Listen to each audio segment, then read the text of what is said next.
welcome to this new series called Let's Get Fruity.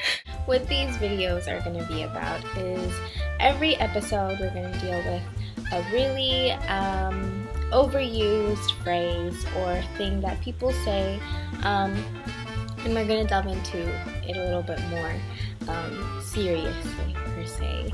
And while we do that, we're going to learn about a different fruit, hence the title, Let's Get Fruity.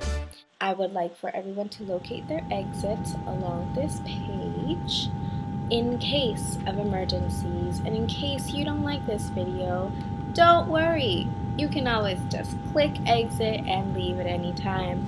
You don't need to leave nasty comments or anything like that.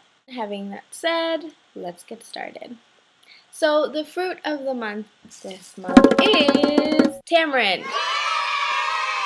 or tamarindo, which is what I grew up calling it, if that's a shocker to people.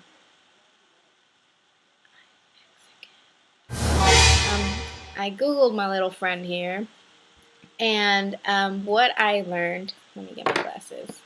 I'm so unprepared. The tamarind tree produces edible, pod-like fruit, which are used extensively in cuisines around the world.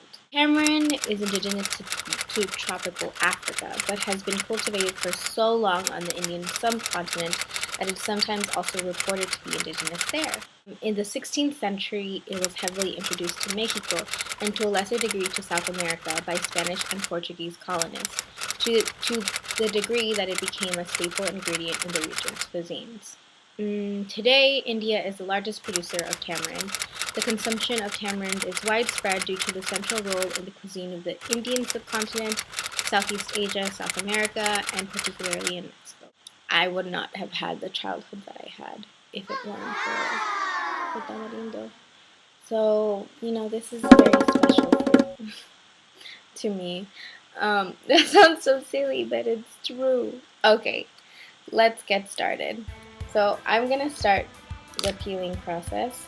Basically, this is going to look really weird for people that don't used to. These are the roots, right? So this is like the stem right here. I think it's something so small, right, as like a piece of fruit. You can see the traces of where it comes from, right? Where the root is, where the stem is, and where it extends to.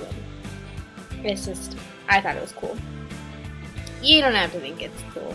So on to our topic, new year, new me. There's this assumption that at the beginning of a year, you're able to start new because of the calendar year. And let me get into this just a little bit, but technically, this is a Western idea. The calendar that we use is not the calendar that everyone's used for all of eternity.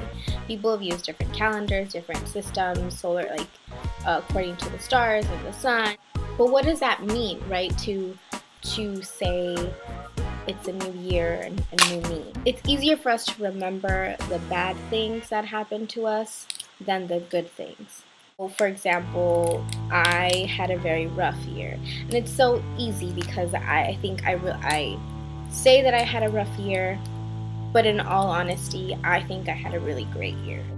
Part of the reason why we say like new year, new me makes us feel better about what's happening, what's going to happen in the new year, and that we have some sort of authority or some sort of say in what's going to happen or what's going to pan out in the new year for us, which in some cases we do have the power of, regardless of if it's in the middle of the year or the start of the year or the end of the year. Every day is a good day to change a habit and to start that trend of changing a habit, versus recognizing that you want to improve in your life and you want something different. The next step is to just take those steps, and you don't have to go through it alone, especially if it's something that you feel you've been harming yourself about, or you've been very critical of yourself about. Really just be kind to yourself, and it doesn't have to be a new year for you to change.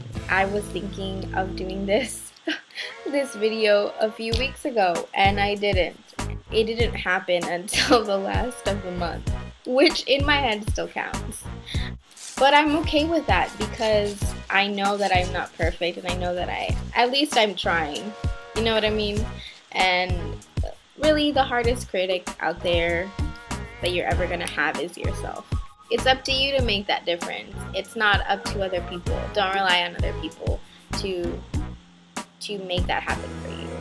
Because if you're taking it seriously, then you're gonna dedicate that time to it, right? You're gonna worry less about how other people are going to react to it, and you're just gonna worry about how you feel through the process.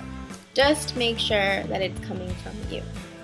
That's the most important thing, is that you are the one that's feeling committed enough to make a difference and to see within yourself and recognize, hey, I can really improve in this, or I really want to learn about that. Turns out that I was not supposed to peel the tamarind. I was supposed to leave it in, and so I put it in for 3 hours, and I did not follow directions, and I'm so sorry to all my fans who have followed me through this journey. I am a failure. No, I'm not a failure. And this is part of it. This is part of what I was talking about in the video, is that we need to be more honest about these things. Like, this video was partially a fail. Big part of it was a fail. But I still pulled through, and I still did what I had to do. And dang it, I'm going to do better next time, and I'm going to do my research, and I'm going to practice what I'm doing before I do it. Stay tuned next month, and we'll see what happens then.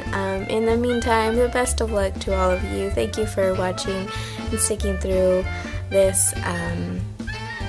Yeah. Have a great day. Yes, my hair is purple. Woo! It's purple. And that's all I have to share for now. Have a wonderful day. Be safe. Bye.